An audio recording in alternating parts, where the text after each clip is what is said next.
Imagina só a cena. Alguém sobrevive aos campos de batalha mais frios e sangrentos da Segunda Guerra Mundial. O pior cenário possível. Exato. Aí esse cara volta pra casa, pro interior árido e super ensolarado lá do Ceará, constrói uma fazenda próspera, tem filhos saudáveis e, parece que atingiu o auge da paz humana. Aquela vida perfeita de cartão postal, né? Isso. Mas aí, de repente, no meio dessa rotina super tranquila, esse patriarca decide descer pro porão da própria casa para construir em segredo absoluto uma jaula. Nossa. Sim, uma jaula medieval de ferro maciço para trancar a própria esposa grávida. O contraste é bizarro. Totalmente. Parece um absurdo completo, mas esse é exatamente o ponto de partida do nosso mergulho de hoje. A gente está debruçado sobre as anotações e os relatos do livro O Sétimo Filho e a Maldição da Cigana. É um material bem tenso. Muito. E a missão dessa análise de hoje não é só recontar uma sequência de violência brutal, sabe? Mas tentar entender a anatomia de um colapso. Como que o horror psicológico consegue corroer uma família de dentro para fora. E transformar o que era para ser um refúgio num abatedouro mesmo. Exatamente. É aquele estudo sobre a linha aterrorizante onde o amor incondicional esbarra na inércia, né, e na covardia. Eu tô muito intrigada para destrinchar isso. Essa imagem inicial, né, da jaula sendo construída embaixo de uma casa feliz, ela dita o tom perfeito da história toda. Dá até um arrepio. Pois é. O que a gente encontra nas fontes não é aquele arquétipo clássico do monstro que vem da floresta escura, sabe? Que quebra a janela no meio da noite para atacar. Não é um ataque externo. Não, o terror aqui é doméstico e cirúrgico. Acompanhar essa trajetória do ex-combatente, o Amâncio, e da esposa dele, a Expedita, é observar alguém contando os minutos de uma bomba que ele mesmo deixou embaixo da cama. É uma agonia silenciosa, né? Exato. O perigo é germinado literalmente no ventre da mulher que ele mais ama. É uma contagem regressiva para a perda total da humanidade. Bom, mas pra gente não perder nenhum detalhe de vista, vamos organizar esse cenário. Como é que um veterano de guerra acaba trazendo uma maldição sobrenatural pro meio do sertão cearense? É uma ótima pergunta. E, pra quem não tá com a memória histórica tão fresca, o que um brasileiro tava fazendo lutando na Europa no meio da Segunda Guerra, para começo de conversa? Então, para entender a origem desse desastre todo, a gente precisa lembrar da FEB. A Força Expedicionária Brasileira. Isso. O Brasil enviou mais de 25 mil soldados, os famosos pracinhas, para lutar naquelas montanhas e no frio congelante da Itália junto com os aliados. O Amâncio era um desses homens. Um veterano de combate que, viu o pior da natureza humana bem de perto. E foi lá, durante uma dessas campanhas italianas, no meio da lama das trincheiras, que ele se envolveu com uma cigana local. A Nádia. Exatamente, a Nádia. Um romance de guerra, mas que, julgando pelo que acontece depois, com certeza não terminou num acordo pacífico. De jeito nenhum. O Amâncio acabou deixando a Nádia para trás quando conheceu uma enfermeira brasileira no fronte. A Expedita. Sim, ele se apaixonou pela Expedita. E a resposta da Nádia a essa rejeição foi lançar um decreto super obscuro e específico contra ele. Nossa, e que decreto, né? Pois é. Ela lançou uma maldição dizendo que qualquer mulher que o Amâncio tomasse como esposa oficial ia trazer uma desgraça inevitável dentro do próprio ventre. Tá, e a regra clara era sobre o sétimo filho, não é? Isso mesmo. A premissa ditava que o sétimo filho desse casamento seria o gatilho, o estopim, para que a mãe perdesse o último pingo de sanidade e se transformasse numa aberração letal. E aqui tem um ponto que me deixou muito curioso ao ler o material. Por que o sétimo filho, especificamente? Tem alguma mecânica por trás dessa escolha numérica?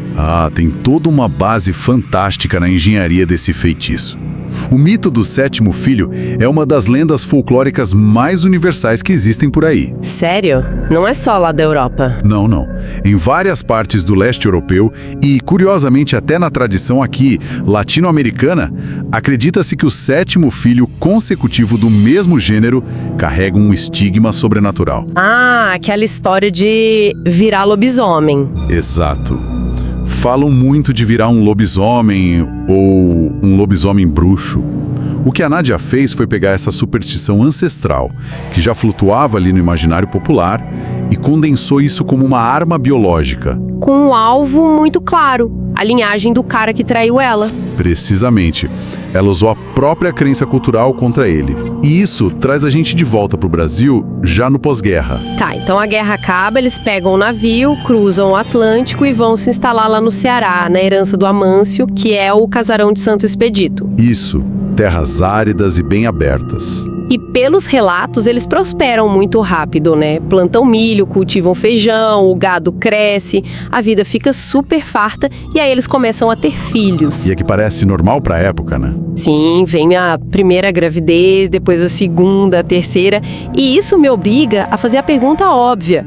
Se o Amâncio sabia que o sétimo nascimento ia trazer um apocalipse pra casa dele, qual é a lógica de continuar engravidando a esposa? Pois é. Tipo, o que leva um homem a jogar essa roleta russa sem parar? Essa na verdade, a faceta mais torturante desse terror psicológico todo. A resposta repousa num mecanismo humano muito forte, a negação. A negação? Sim, é a ferramenta de defesa mais poderosa de uma mente traumatizada. A tragédia fica muito mais cruel porque ela não foi erguida numa relação em crise, sabe? Foi em cima da felicidade conjugal pura. Exato. Pensa no contraste que esse cara viveu. Ele saiu de um cenário na Itália onde via corpos dilacerados todo dia e chega num lugar super calmo no Ceará. O cheiro de café, as crianças correndo soltas. O sol nascendo tranquilo. Quando o primeiro filho nasceu e era saudável, foi o primeiro passo para esse alívio falso. O raciocínio dele era bem simples e, no fundo, desesperado. Ele achou que a maldição não tinha cruzado o oceano. Isso. Ele pensava, a maldição se perdeu no mar. A magia europeia não sobrevive a essa secura do Ceará. Nossa. A cada criança normal que nasceu, e foram 6 meninos, né, o cérebro dele consolidava essa mentira de que estava tudo bem. Parar de ter filhos ou exigir abstinência seria admitir o fracasso. Seria assumir em voz alta que a ex-amante ainda controlava a vida dele. Exatamente. Ele se apegou tanto àquela paz que empurrou a ameaça para baixo do tapete mental. Só que chega uma hora que o tapete não consegue mais esconder a sujeira, né? A negação atinge o limite máximo quando aquela notícia impensável finalmente ecoa pela casa. A 7ª gestação. Sim, a Expedita anuncia que tá grávida de novo. E as anotações do livro mostram que o impacto disso no subconsciente do Amâncio é avassalador. O muro de falsa proteção desaba da noite pro dia. A ficha cai, com muita força. O trauma da guerra volta com tudo, mas com uma face nova. O que exatamente começa a atormentar as noites dele a partir desse anúncio? Os pesadelos voltam, mas ele sofre uma mutação bem aterrorizadora. O Amâncio se vê de novo nas trincheiras lá na Europa, pisando na lama, ouvindo o tiro de artilharia. Todo aquele cenário bélico de novo. Sim, mas o inimigo foi substituído. Já não são soldados de farda que ele vê. Dos buracos e das crateras de lama no sonho, começa a rastejar uma criatura. Nossa, um monstro. Uma besta enorme com olhos amarelos e muito brilhantes. É a fusão perfeita entre a violência do mundo real que ele viveu e esse horror místico. E o detalhe que destrói a sanidade dele nesses sonhos é a clareza do deslocamento, sabe? Como assim? A mente dele entende de uma vez por todas que esse demônio de olhos amarelos não ficou lá no velho continente esperando por ele. Ah, entendi. O pesadelo acorda o Amâncio para a realidade de que a criatura agora dorme pacientemente dentro da própria esposa dele e que em poucos meses vai nascer ali no quarto ao lado. O que desencadeia aquela reação super paradoxal que a gente comentou no começo. O ex-pracinha retoma os instintos de soldado sob cerco. A guerra bateu na porta. Sim, e a primeira medida dele é o isolamento. Ele corta laço com os vizinhos, afastar a família de todo mundo no sertão. Ele meio que blinda o perímetro. Instinto de sobrevivência puro. E aí ele desce pro porão e começa a arquitetar o tal cativeiro. Os registros falam de toras pesadas de madeira, trancas de ferro fundido. Ele faz um abismo medieval embaixo da sala onde os outros filhos brincam. É a contenção de quem viu o campo de batalha, sabe? Ele tenta, desesperadamente cavar uma trincheira debaixo da própria vida. E o simbolismo disso é muito brutal. Deve ser enlouquecedor. Cada martelada que ele dá, cada corrente que ele prende lá embaixo, é uma admissão física de que ele falhou. Ele está construindo o túmulo da própria alegria que ele lutou para ter. E aí entra uma contradição que chega a dar um nó na cabeça. Enquanto ele tá lá, sujando as mãos no porão para prender um monstro folclórico, no mesmo dia ele vai para a cidade, com roupas limpas, e contrata um médico obstetra renomado. E uma enfermeira também. Isso. Qual é o sentido disso? Porque um homem que está soldando corrente para prender um demônio confia na ciência acadêmica de um médico da família. Olha, esse comportamento mostra bem o nível de fratura da mente do Amâncio. É a agonia de alguém rachado ao meio mesmo. Uma dualidade, né? Exato. Metade da alma dele exige a proteção bélica, dizendo que o sobrenatural tem que ser contido na força. Mas a outra metade tenta se agarrar num último fiapo de ilusão racional. O médico seria essa racionalidade? Sim, o obstetra é o símbolo máximo da lógica da ciência. Trazer a medicina para a sala de parto era a forma do Amâncio gritar para os deuses que aquilo era só uma gravidez difícil, sabe? Algo tratável. Ele tenta jogar dos dois lados do tabuleiro. Isso. Se a ciência falhar, as correntes estão prontas lá embaixo. Mas a presunção de que dá para domesticar uma maldição usando logística é sempre a pior escolha possível. E é uma escolha que vai cobrar um preço impiedoso. Porque quando a fatídica noite de lua cheia paira sobre o Ceará e as contrações começam, todas essas preparações entram em colapso de uma vez só. O ritmo da descrição dessa noite no livro é muito sufocante. Muito, e antes da coisa estourar dentro de casa, o lado de fora já demonstra sinais, né? A natureza parece rejeitar aquele nascimento. Sim, o ar em volta do casarão fica asfixiante, mesmo para os padrões secos do sertão. Os animais no curral entram em pânico absoluto. As vacas, cavalos... Tudo escoiciando, mugindo de pavor. O animal é muito sensível à presença de predador, né? A natureza, ele sabia que algo antinatural estava cruzando o véu. E aí, o nascimento acontece dentro do quarto. E a descrição é torturante de tão perspicaz. A enfermeira para a criança e o choro rompe o silêncio. Um choro humano comum. Aquele choro clássico de bebê. Tem um suspiro de alívio naquele ambiente. O médico relaxa e o Amâncio com certeza pensou que tinha vencido a maldição. É o pior momento de todos. Mas logo depois desse milissegundo de repouso, a realidade desaba. O que acontece com a Expedita na cama bem nessa hora? Então, esse segundo de falso alívio é só para deixar a guarda de todo mundo abaixada. No instante seguinte, o corpo da Expedita convulsiona de um jeito que não tem nada de natural. Ai, credo. Ela arqueia a espinha com tanta violência que a cama range. E quando tenta gritar, o som já não é de uma mulher. É um rugido ancestral.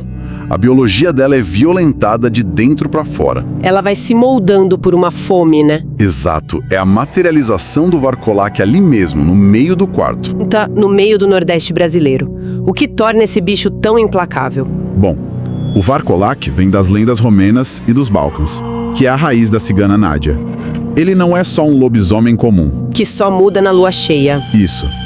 O Varcolac original é visto como um demônio devorador de astros. Na lenda, ele engole a lua e causa eclipses. Representa a fome caótica, o eclipse da esperança. E jogar isso no calor seco do Ceará cria um choque de mundos gigante. Demais. E pior, cria uma profanação terrível de valores. Porque subverte a maternidade, certo? Exatamente. O ventre é o símbolo universal de proteção e nutrição. A maldição pega esse arquétipo perfeito e corrompe no nível celular. transforma o instinto de mãe numa máquina de abate cega. A mãe vira a predadora do próprio filho. Isso destrói o conceito mais básico de segurança existencial que a gente tem. O que transforma os minutos seguintes num show de horrores que nenhuma ciência poderia explicar. O quarto vira um caos e as fontes não poupam a severidade dos danos, né? Não tem hierarquia nem afeto na mente da besta. Como é que essa matança desenrola? Olha, rola com uma imparcialidade assustadora. A Dona Santa, que era a ajudante mais experiente e amava a família, é a primeira. A besta rasga as defesas dela num único golpe e acaba desmembrando ela antes mesmo dela entender o que estava acontecendo. E o quarto em si virou uma armadilha por culpa da própria paranoia do amante. Exato, porque ele trancou a porta. Ele selou por dentro para esconder o segredo. Colocou todo mundo na mesma ratoeira. O que sela o destino da enfermeira, por exemplo. Ela corre para a porta, mas vê que está trancada. Encurralada, ela recebe o bote. A besta arrebenta o tórax dela e consome o coração enquanto ainda estava batendo. É um nível de letalidade absurdo, onde a velocidade da coisa meio que anestesia o choque. E o médico obstetra? Ele tenta reagir de alguma forma. O médico, que era a personificação da razão ali, tenta se defender com uma pinça cirúrgica. Uma pinça contra um monstro. É o que ele tinha. O resultado é que ele perde o braço com uma mordida e é executado logo em seguida. A medicina perdeu para o misticismo num piscar de olhos. Mas, em meio a essa carnificidade toda, tem um detalhe nos relatos que embrulha o estômago de verdade. O que acontece com a babá e o bebê recém-nascido. Essa parte é o ápice da tragédia. A babá era uma estranha, recém-contratada. E ela tem um surto de instinto protetor genuíno que faltou à própria mãe. Ela tonta salvar a criança. Sim, ela se lança sobre a cama e usa o próprio corpo para tentar blindar o bebê contra o Varcolac. Mas o sacrifício é fútil. A criatura investe e parte a babá ao meio para censar o bebê por trás dela. E o 7º filho é devorado. O próprio veículo da maldição é engolido. Tudo que sobra no colchão é um pedaço ínfimo de pano rasgado. Gente, e aqui é o ponto de ruptura que eu preciso questionar. Onde tá o Amâncio no meio disso tudo? Pois é, ele estava lá. Ele tá no quarto. E pior, ele tem um rifle de ferrolho nas mãos, uma arma treinada da guerra, apontado pra fera. O cara sobreviveu a um bombardeio na Europa, mas naquele segundo, ele congela. Ele não atira. Ele não puxa o gatilho a tempo. É impossível não depositar grande parte da culpa nessa paralisia dele, não acha? Ele era um soldado experiente. É super compreensível pensar assim. Mas analisar puramente pela ótica militar é ignorar o dilema humano real ali. O Amâncio não recuou por covardia ou por medo de morrer. Então, o que travou o dedo dele? Algo muito mais pesado. Quando ele nivela a mira, a besta interrompe o ataque, vira e encara ele. E quando o Amâncio olha para o fundo daqueles olhos amarelos, ele não vê só o predador. Ele enxerga a Expedita. Exato. Ele vê um reflexo agonizante da mulher dele. A mulher que concebeu os filhos dele, que ele amava. A letargia dele foi fruto de compaixão. O peso impensável de matar o amor da vida dele. Ele cede à humanidade. Ele tenta até suplicar, pedindo piedade pelo recém-nascido, achando que a alma dela ainda ia escutar. Puxar o gatilho seria assumir para si a responsabilidade de matar o alicerce da vida dele. Só que essa clemência é retribuída com barbárie. A besta salta na direção dele e o susto faz ele dar um tiro sem controle. Que pega de raspão. Sim, e o impacto arremessa o Amâncio contra a parede. Ele desmaia. Quando ele acorda, a luz do dia já está entrando pelas cortinas, revelando que o quarto virou um necrotério. Um cenário devastador. E a luz bate no rosto da Expedita, que tá fraca, machucada, mas reverteu para a forma humana, se escondendo debaixo da cama. Ela sobreviveu. E ver ela viva no meio daquilo faz a gente entender a verdadeira extensão da maldição da cigana Nádia. Que era muito mais meticulosa e sádica do que parecia. Qual era a extensão total desse decreto? Porque o assassinato não era o objetivo final, né? Não, nunca foi. O alvo final da crueldade não era a Expedita, era o Amâncio. A cigana construiu um feitiço focado no sofrimento prolongado. Na sentença da praga, o Amâncio foi condenado a não morrer cedo. Ele teria que viver obrigatoriamente até os 150 anos de idade. 150 anos. E não como uma benção biológica, óbvio. Longe disso. É uma prisão perpétua, dentro do próprio corpo. Uma longevidade projetada só para ele testemunhar a agonia de forma repetida. Ele ia viver para assistir a esposa apodrecer mentalmente e fisicamente a cada novo ciclo lunar? Exatamente. O isolamento que ele tentou cavar no porão virou o isolamento do tempo. Uma pena sem o conforto de morrer, forçado a lembrar da responsabilidade da própria hesitação. E a leitura deixa claro que isso não é o fim da história. Os relatos documentam a década seguinte. 10 longos anos onde eles vivem como fantasmas pelas matas do Ceará, fugindo de todo mundo. Perambulando pela caatinga, Com o Amâncio tendo que forjar correntes cada vez maiores para amarrar a própria esposa num pé de tamarindo a cada lua cheia, rezando para ela caçar só animal silvestre e poupar inocentes. é uma existência pavimentada pela vergonha e por uma devoção super adoecida. Mas é aí que os textos dão as pistas do desfecho. Nessas fugas pelo Ceará profundo, eles começam a ouvir murmúrios sobre uma figura. A avó Mariquinha. Essa mesma. E, pelos registros, ela não soa nada como uma daquelas curandeiras tradicionais que faz chá pra febre, né? De jeito nenhum. O folclore local pinta ela com muito mais reverência e pavor. Ela tem a reputação de ser uma caçadora silenciosa, que conhece as feras da região. Como uma juíza solitária para essas pragas que a medicina não entende. Sim, a busca do Amâncio e da Expedita aponta direto para ela, mostrando que a salvação no mundo da magia raramente desce dos céus como um milagre sereno. Geralmente o alívio definitivo tem a cara de um carrasco treinado, pronto para cortar as cordas pela raiz. E isso entrega pra gente a peça que faltava. Aquela certeza sombria de que o perdão suja as mãos tanto quanto o pecado. Depois de acompanhar essa negação que transformou cada nascimento num passo pro abismo. E a carnificina toda no quarto. Fica uma ressaca moral muito grande que quem tá ouvindo precisa digerir.